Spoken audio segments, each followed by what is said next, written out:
नमस्कार, कैसे हैं आप सभी? स्वागत है आपका हमारी क्लास में। हम बात कर रहे हैं राजस्थान ज्योग्राफी को लेकर और हमारी जो क्लासेस चल रही है राजस्थान ज्योग्राफी में थ्योरी के साथ हम तैयारी कर रहे हैं और 3 क्लासें हमारी अब तक हो चुकी है। पहली क्लास में हमने राजस्थान ज्योग्राफी को लेकर उसके जो भूभाग हैं, जो राजस्थान का भौगोलिक स्वरूप है, उसको समझा। उसके अंदर हमने देखा कि किस प्रकार उनका कालक्रम के अनुसार और उच्चावच के अनुसार एक क्रम सेट हुआ है राजस्थान के अंदर। काफ़ी बार क्वेश्चन पूछ लिए जाते हैं कि राजस्थान में इन प्रदेशों को क्रम के अनुसार जमाइए और हमें ट्रिकें याद करनी पड़ती है। तो हमने काफ़ी आसान तरीके से उनको समझा है और हम शायद अब कभी उनको नहीं भूलेंगे। उसके बाद हमने मरुस्थल की बात की। अर्धशुष्क मरुस्थल और शुष्क मरुस्थल दोनों को हमने साथ में देखा, विशेषताएं देखी और 4 मुख्य कारण है मरुस्थल के बनने के।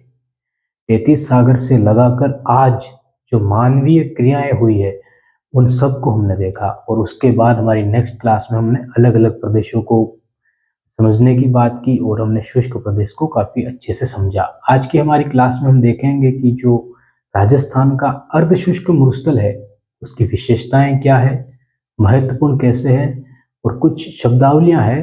अर्धशुष्क मरुस्थल में शब्दावलियां ही है जो एग्जाम में पूछी जाती है और हमको वो ही ध्यान में लानी पड़ती है या उनको ही याद करना पड़ता है। तो उनको काफ़ी विस्तार से हम समझने की कोशिश करते हैं, लेकिन उससे पहले हमको ये समझना पड़ेगा कि अर्धशुष्क मरुस्थल क्या है, स्थिति कैसी है और किस प्रकार इसको और सरल बना सकते हैं। किताबों की जो लैंग्वेज है वो बहुत हार्ड होती है, उससे सरल कैसे बनाया जा सकता है। तो शुरू करते हैं। हमने जब राजस्थान को पढ़ना शुरू करते हैं और जब हमने किया तो अब हमने क्या देखा? हमने देखा था कि राजस्थान को 4 भौगोलिक स्वरूप में बांटा जाता है। 2 स्वरूप राजस्थान के ऐसे हैं जिनको मिलाकर एक ही भाग बनाया जाता है, वो है मरुस्थलीय प्रदेश। लेकिन अगर स्थिति दूसरे जो प्रदेश है राजस्थान के, अगर उनमें देखी जाए तो अकेला मरुस्थल ऐसा है जो लगभग 61.11% क्षेत्रफल रखता है। मतलब कि बाकी सारे को प्रदेशों को अगर उस मरुस्थल के साथ मिला भी लें तो भी जो मरुस्थल है वो ज़्यादा सीमा पे ज़्यादा मतलब क्षेत्र में फैला हुआ है। इसलिए हम मरुस्थल को 2 भागों में बांटते हैं। तो फिर क्या होता है कि वो 30-35% और 30% का बढ़ जाता है। तो उससे हमको क्या मिलता है कि हम राजस्थान को लगभग 5 भागों में बांट सकते हैं। लेकिन फिर हमने अरावली को भी अलग अलग भागों में बांट दिया, हमने हाड़ौती के पठार को भी अलग अलग भागों में बांट दिया और हमने मैदानी भाग को भी अलग अलग भागों में, बेसिनों में बांट दिया। इससे हमारे समझने की जो चीज़ें हैं वो काफ़ी आसान हो जाती है। अर्धशुष्क मरुस्थल और मैदानी भाग, इन दोनों में समानता ये है कि यहाँ पे कुछ नदियाँ हैं जो अरावली के द्वारा, कुछ नदियाँ इधर अर्धशुष्क मरुस्थल में बहती है और कुछ नदियाँ मैदानी भाग में बहती है।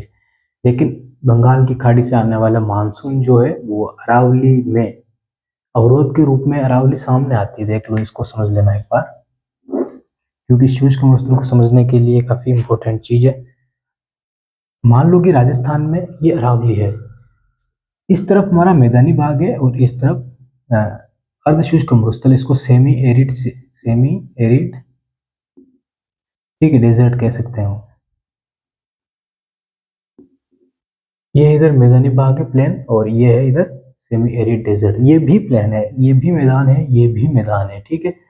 लेकिन क्या होता है कि बंगाल की खाड़ी से जो मानसून आता है ना, वो मानसून यहाँ पे टकराता है और यहाँ पे टकराने के कारण इधर बारिश होती है। तो हमको जो नदियाँ मिलती है इधर, बनास नदी, और कौन सी नदी मिलती है इधर, बनास नदी, बनास की काफ़ी सारी सहायक नदियाँ, फिर जयपुर से निकलने वाली एक वो जो नदी है वो नदी, उसके बाद माही नदी, ये काफ़ी सारी हमको जो नदियाँ मिलती है, ये नदियाँ इस पूरे क्षेत्र को हरा भरा रखने में योगदान देती है और हमको काफ़ी सारी यहाँ पे वनस्पति मिलती है, खेती के लिए उपजाऊ जमीनें यहाँ पे मिलती है और सबसे ज़्यादा जनसंख्या हमको यही मिलती है। ये अपवाद, अपवाद क्या, ये मतलब क्षेत्र में पड़ने वाली जो ये पर्वत श्रृंखला है, अरावली पर्वत श्रृंखला, अवरोध के रूप में काम करती है। तो इससे क्या होता है कि इधर काफ़ी कम बारिश हो पाती है, लेकिन कुछ बारिश तो हो पाती है। ऐसे तो है नहीं कि अरावली बिल्कुल ही स्थिर है, लंबी की लंबी है, मतलब बीच से गुजरने के रास्ते नहीं है, तो ऐसा नहीं है। कहीं पे ऊंची है, कहीं पे नीची है, कहीं पे वापस बहुत ऊंची है, कहीं पे खाली जगह है। तो उनसे कुछ धाराएं बह जाती है, निकल जाती है। तो उसके कारण कुछ ऐसे क्षेत्र है जहाँ पे वो बारिश कर देती है। तो हमको अर्धशुष्क मरुस्थल के अंदर खेती करने लायक जमीन भी मिलती है। दूसरा, जनसंख्या भी यहाँ पे ठीक ठाक मिल जाती है। तीसरा, यहाँ पे मीठा पानी भी उपलब्ध है शानदार तरीके से। चौथा, यहाँ पे कुछ छोटी छोटी हमको नदियाँ भी मिल जाती है। लेकिन हमको मरुस्थल के अंदर ये चीज़ें पढ़नी पड़ती है, तो उससे क्या है कि हमको कुछ भागों में बांटना पड़ता है इनको। इसलिए हम वहाँ पे मुख्य नदियाँ जो है वो यहाँ पे जमीन के अंदर बहने वाली नदियाँ होती है। बाहर कोई ऐसी बड़ी नदी नहीं है जिनकी हम अलग से चर्चा करें, सिर्फ लूनी को और जवाई नदी को छोड़कर। बाकी काफ़ी सारी छोटी छोटी सहायक नदियाँ हैं जो हम पढ़ लेते हैं, वो भी घोड़वाड़ क्षेत्र में। जो लूनी बेसिन है उसी को घोड़वाड़ क्षेत्र कहा जाता है। अब समझना है यहाँ पे, ये तो हमने देख लिया कि अर्धशुष्क मरुस्थल और मैदानी भाग किस प्रकार अलग अलग भूमिका निभाते हैं। अब हम बात करते हैं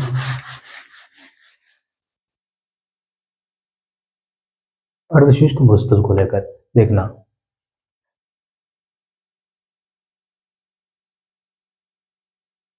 ये राजस्थान का उत्तरी हिस्सा है, उत्तरी पार्ट है, उत्तरी सीमा है राजस्थान की।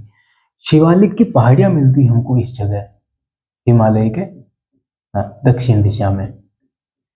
शिवालिक की जो पहाड़ियां है ना, वहीं से हमको नदियां दिखना शुरू होती है। वो नदियां हिमालय से कहीं से भी बह के आ रही हो वो दिखती नहीं है, वो हिमालय के अंदर बहती रहती है। जो चट्टानी इलाके होते हैं उन चट्टानों से निकलती रहती है। लेकिन यहाँ पे क्या, चट्टानों के हमको टुकड़े मिलते हैं शिवालिक हिमालय के अंदर, ठीक है। तो वहाँ पे क्या, हमको नदियां दिखना शुरू होती। वो जो घग्गर नदी राजस्थान में पहले बहा करती थी बहुत समय पहले, वो घग्गर नदी हमको कहाँ पे दिखना शुरू होती है, वहां पर दिखना शुरू होती है शिवालिक की पहाड़ियों में। अब यहाँ पे एक नदी निकलती है, वो नदी है सतलज नदी। और यहाँ से एक नदी निकली, वो नदी है घग्गर नदी। ये दोनों नदियां के इसके बीच की जो क्षेत्र है, ये मैदान बन रहा है, ये बेसिन मैदान बन रहा है, उपजाऊ क्षेत्र जो बन रहा है, दो आप जो बन रहा है, ये इसको क्या कहेंगे, इसको कहेंगे घग्गर का मैदान। ध्यान रखना है, क्वेश्चन पूछ लिया जाता है कि सतलज नदी और घग्गर नदी के बीच के मैदान को, पाट को, नाले को क्या कहा जाता है, तो क्या कहा जाता है यहाँ पे, घग्गर का मैदान। लेकिन उसी क्षेत्र को अगर हम इस हनुमानगढ़ के अंदर, गंगानगर के अंदर देखें, इस बेसिन को, इस उपजाऊ क्षेत्र को, तो हनुमानगढ़ के अंदर इसको पाट कहा जाता है या नाली कहा जाता है, ठीक है। गंगानगर की बात करेंगे तो इस क्षेत्र को काठी कहा जाता है या बग्गी कहा जाता है। ये कुछ शब्दावलियां है यहाँ घग्गर के मैदान की। और ये जो शब्दावलियां बनती है यहाँ पे, ये उपजाऊ क्षेत्र को कहा जाता है।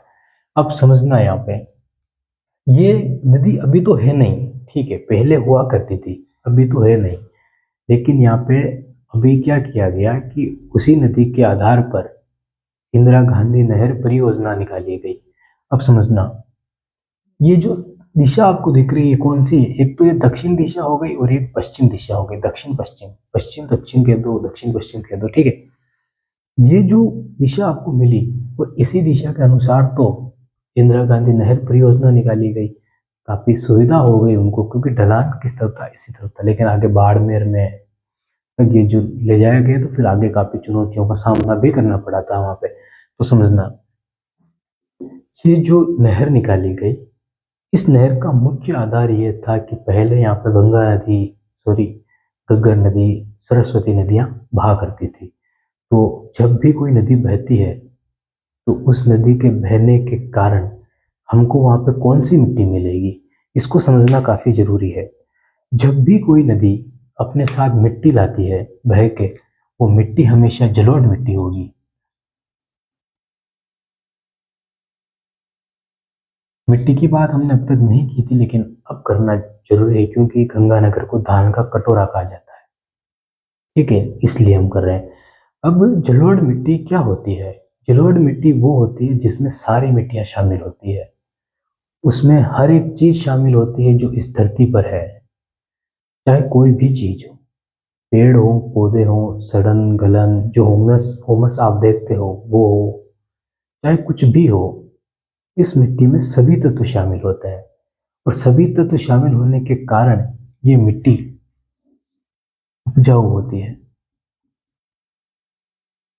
अब आप कहोगे कि गंगानगर हनुमानगढ़ में ये मिट्टी कहाँ से आई?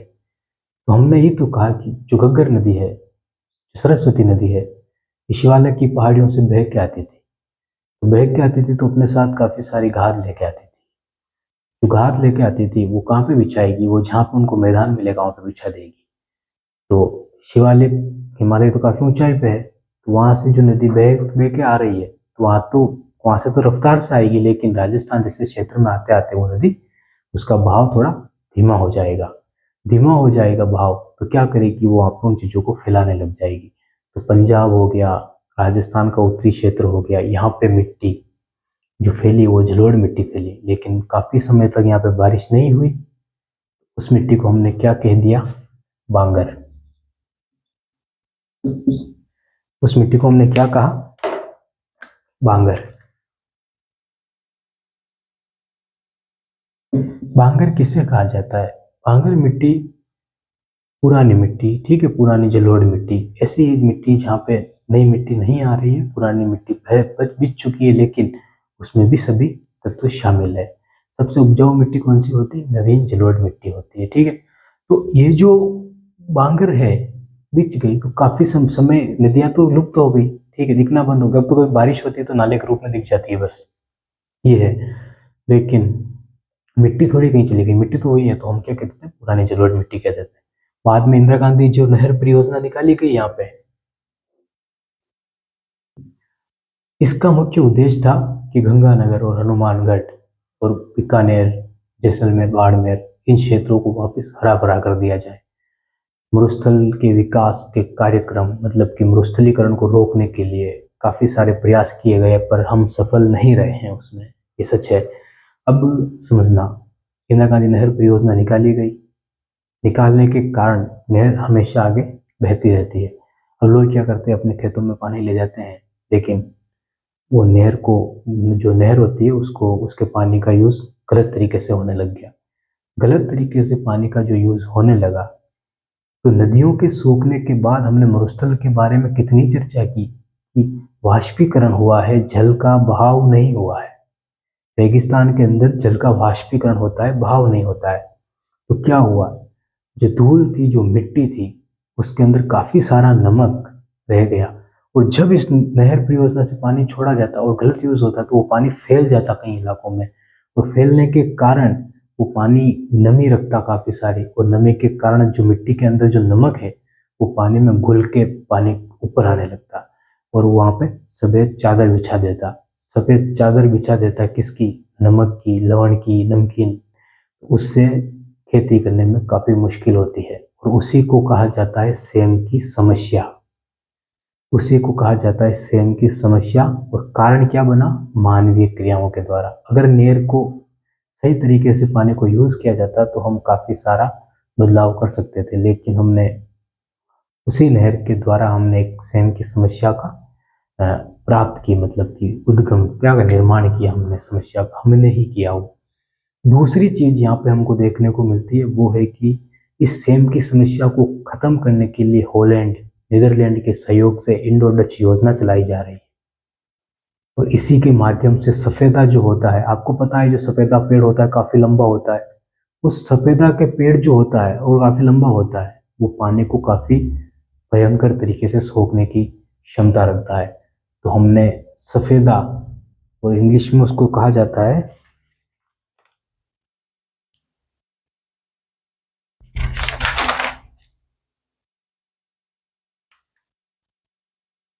यूकेलिप्टस। यूकेलिप्टस कहा जाता है उसको, इंग्लिश के वैज्ञानिक जो नाम होता है इनका, सफेदा, ठीक है, यूकेलिप्टस। तो उसको लगाने की हमने भयंकर कोशिश की, और उसमें क्या हुआ, रिजल्ट क्या आया? क्योंकि हमारे देश के अंदर सीधा ये है कि हम कोई काम तो करते हैं, लेकिन बाद में उसकी रिपोर्ट ढंग से हम नहीं देते हैं, बल्कि छुपाने की कोशिश करते हैं, और बड़ा चढ़ाकर काम को बताने की कोशिश करते हैं। जलोढ़ मिट्टी, बांगर मिट्टी और गग्गर के मैदान की हमने बात की। कुछ शब्दावलियां हैं यहाँ पे, हम देख लेते हैं। एक चीज और आपने सुनी होगी कि जलोढ़ जल पट्टी लाठी सीरीज 60 किलोमीटर का, पिछली क्लास में बात भी की थी। उससे हमको ये पता चलता है कि जो नदी है ये अर्ध शुष्क मरुस्थल से निकलकर शुष्क मरुस्थल की ओर जा रही है, ठीक है। उसमें कुछ शब्दावलियां और है। हनुमानगढ़ के अंदर 27 दिन तक आंधियाँ चलती है, ठीक है, धूल भरी आंधियाँ चलती है। और सेम की समस्या का हमने बात कर ली।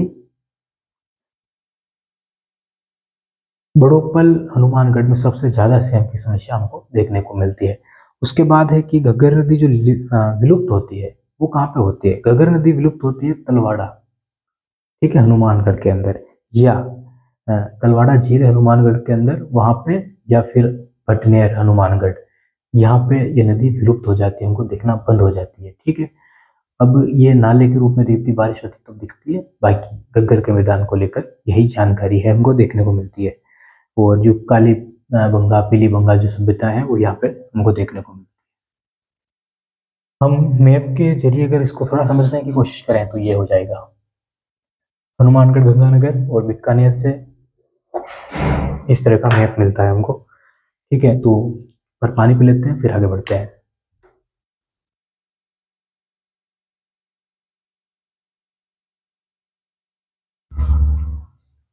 अगर मैप के माध्यम से अगर हम समझना चाहें तो राजस्थान का मैप आपके पास होगा, ठीक है, तो उसमें जिले देखना आप। जिले ये है कि एक तरफ बीकानेर, जैसलमेर, ठीक है, जैसलमेर, बाड़मेर, इनको छोड़ दो आप, इन जिलों को छोड़ दो, यहाँ पे एक फलौदी, फलौदी, ये जिले मुख्य रूप से छोड़ दो। उसके बाद ये क्षेत्र जो इधर आ रहा है आपके, ये क्षेत्र अर्धशुष्क मरुस्थल के अंदर ही शामिल किया जाता है। और इस क्षेत्र के अंदर ऊपर से दो जिले आएंगे, उन जिलों को कहते हैं हनुमानगढ़, गंगानगर, गंगानगर, हनुमानगढ़। ये दोनों जिलों को घग्गर के मैदान में शामिल किया जाता है, ठीक है, घग्गर दोआब के अंदर। उसके बाद हम देखते हैं शेखावाटी क्षेत्र। शेखावाटी नाम से ही पता चल जाता है कि कौन कौन से जिले शामिल किए जाएंगे, सीकर, झुंझुनू और झुंझुनू, सीकर, झुंझुनू और चूरू, और डिडवाना कुचामन का उत्तरी हिस्सा, ठीक है, उत्तरी हिस्सा। इस क्षेत्र की विशेषता क्या है और महत्वपूर्ण क्यों है? सबसे पहले तो ये थोड़ा ऊंचा क्षेत्र है। दूसरी बात ये है कि ये जो क्षेत्र है शेखावाटी क्षेत्र, इसके अंदर हमको एक कांतली नदी मिलती है, और कांतली नदी जो है वो नदी आंतरिक प्रवाह की नदी है। और उससे हमको ये पता चलता है कि शेखावाटी क्षेत्र के अंदर से नदी निकलती है, मतलब कि जो परतें हैं चूने की शेखावाटी क्षेत्र में हमको देखने को मिलती है, वो परतें ऊपर मिट्टी है, लेकिन रेतीली मिट्टी है, लेकिन उसके उन रेतीली मिट्टी के अंदर हमको चूने की परतें देखने को मिलती है, और वहीं से नदियां निकलती अपना पानी लेके। लेकिन शेखावाटी क्षेत्र के अंदर कुछ छोटी नदियां जो अरावली से निकलती है वो पानी लेके पहुंचती है, और यहाँ पे हमको बरखान जैसे टिल्ले भी देखने को मिलते हैं। कुछ शब्दावलियां हैं, उनकी बात कर लेते हैं। किन जिलों में है ये हमने देख लिया कि किन किन जिलों में, तो 3 और 4 जिले, चार चौथा डिडवाना कोचामन मुख्य रूप से थोड़ा सा हिस्सा आता है उत्तरी, बाकी 3 जिले हैं। उसके बाद W.N. नार्डन ने शेखावाटी नाम दिया था, ठीक है, शेखावाटी जो नाम प्रदेश का नाम दिया गया वो W.N. गार्डन ने दिया था। उसमें जो कांतली नदी है, खंडेला की जो पहाड़ियां है वहां से निकलती है, सीकर, झुंझुनू होते हुए चूरू, जो चूरू है वहां पे 100 किलोमीटर की लगभग दूरी तय करती है, और चूरू की सीमा पे जाकर ये विलुप्त हो जाती है। उसके बाद वर्षा का जो जल है यहाँ पे, तो वो जमीन के अंदर ही बहता रहता है, ठीक है। तो यहाँ पे खेती तो जैसे भगवान भरोसे ही की जा सकती है, इस तरह की स्थितियां बनती है। भांगर प्रदेश, पुरानी मिट्टी, हमने पिछली क्लास में इसकी बात कर ली थी, कम उपजाऊ क्षेत्र है यहाँ पे, ठीक है। अब तोरावाटी जो क्षेत्र है यहाँ का, अब तोरावाटी जो क्षेत्र कहा जाता है वो कांतली नदी के बेसिन को ही कहा जाता है। तोरावाटी बोली, तोरावाटी प्रदेश, तोरावाटी क्षेत्र, सारी चीजें शेखावाटी, कांतली नदी, ठीक है, तो इसको ध्यान रखना। उसके बाद सरोवर, ये तालाब होते हैं, ये हमको पता है तालाब, तो जहाँ पे भी पीछे शब्द के पीछे जैसे जस्सू सर, तो ये सर जो है उसका मतलब तालाब होता है। अब कुछ कुएं बनाए जाते हैं किसानों के द्वारा ताकि उसमें पानी इकट्ठा किया जा सके, बारिश का पानी। अब चट्टानी इलाका है, काफी ज्यादा चट्टान है और चट्टानी इलाका है, तो वहां पे कुएं का पक्का बनाने की जरूरत नहीं होती है, वो चट्टानों के द्वारा ही पानी को रोक लिया जा सकता है। तो क्या होता है, कभी कभी कुएं पक्के नहीं बनाए जाते हैं, कच्चे ही रख दिए जाते हैं, और कभी कभी ऐसा है कि कुएं के अंदर पानी रिस जाएगा, बारिश का पानी रुकेगा नहीं, वहाँ पे क्या किया जाता है, पक्के कुओं का निर्माण कर दिया जाता है, और इनको कहा जाता है जोहड़। लेकिन चोबी चोबी जो होता है वो सबसे गहरा जो कुआं होता है उसको कहा जाता है शेखावाटी क्षेत्र में। उसके बाद एक होता है बीड़ा, ये जो पशु चरते हैं ना, जो घास होती है उनको खाते हैं, उनको बीड़ कहा जाता है। अब किसान क्या करते हैं, जब बारिश होती है वहाँ पे तब चारों तरफ बाउंड्री करके फसल ले लेते हैं, बाकी वो खेत पड़ा रहता है और वहाँ पे पशु चरते रहते हैं, उसको बीड़ कहा जाता है, ठीक है। उसके बाद बीहड़ आपने सुना होगा, लेकिन बीहड़ चंबल की बीहड़ को कहा जाता है, जो जब खड्डे होते हैं ना उनको। फेरकिन एक ट्रेन चलाई गई थी 2003 के अंदर पर्यटन के तौर पर, पर्यटन के लिए शेखावाटी क्षेत्र में, उसको फेरकिन कहा जाता है। उत्तर उत्तर पश्चिमी रेलवे के द्वारा ये ट्रेन चलवाई गई थी, ठीक है। जोहड़ विकास कार्यक्रम भी चलाया गया था, और जो डॉक्टर राजेंद्र सिंह है, उनको जोहड़ वाला बाबा भी कहा जाता है, ठीक है। अब ये जो विशेषताएं थी ये शेखावाटी प्रदेश को लेकर थी, इतना कुछ है नहीं इसमें, बस इतना है। ऊंचाई जो मिलती है यहाँ पे 450 मीटर की ऊंचाई हमको इस क्षेत्र में देखने को मिलती है। उसके बाद एक क्षेत्र आता है, वो है नागौरी उच्च भूमि। हमने सारी विशेषताएं पहले ही देख ली, इसलिए सारी चीजें आसान है, इतने इसमें ज्यादा अपलोड लेने की आवश्यकता नहीं है। अब नागौरी उच्च भूमि की अगर हम बात करें तो ये राजस्थान का सबसे मध्यवर्ती भाग है। अब देखना, इधर तो आगे अरावली, ठीक है, राजस्थान के दो भाग ऊपर से आ गए, एक लूनी बेसिन है सबसे बड़ा भाग है, और इधर पूरा पश्चिमी मरुस्थल आ गया। तो ये जो क्षेत्र है ये राजस्थान में सबसे बीच में स्थित मध्य भाग कहा जाता है, और नागौर जो जिला है वो राजस्थान का मध्यवर्ती जिला भी कहा जाता है, तो अजमेर या नागौर, ठीक है। अब नागौरी जो उच्च भूमि है इसकी हमको जो औसत ऊंचाई मिलती है वो 500 मीटर लगभग औसत ऊंचाई मिलती है। इसकी भी कुछ विशेषताएं हम उसको देख लेते हैं। नागौर, डिडवाना, कुचामन, ये पहले एक ही हुआ करते थे लेकिन अब अलग कर दिया, तो नागौर पूरा और डिडवाना कुचामन का दक्षिणी भाग।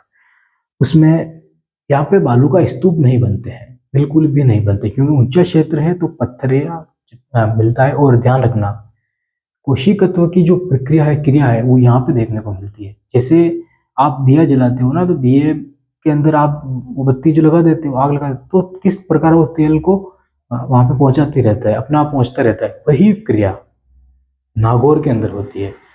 कैसे?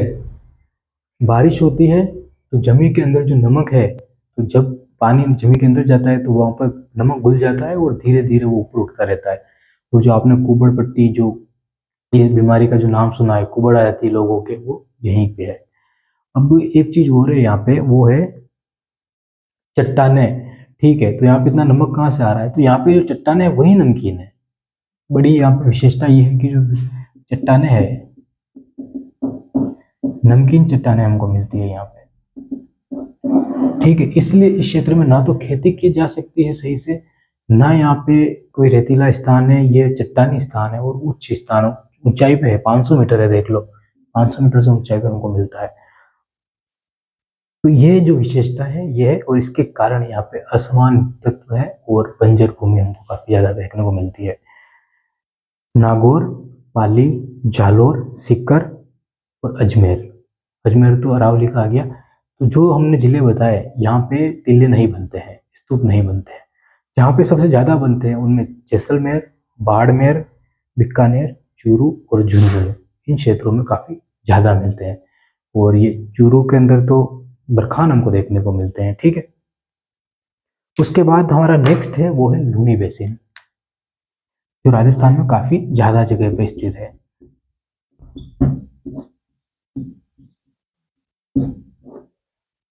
घोड़वाल प्रदेश भी कहा जाता है, लूनी बेसिन भी कहा जाता है। इसकी कुछ शब्दावलियां हैं, पहले उनको देखते हैं।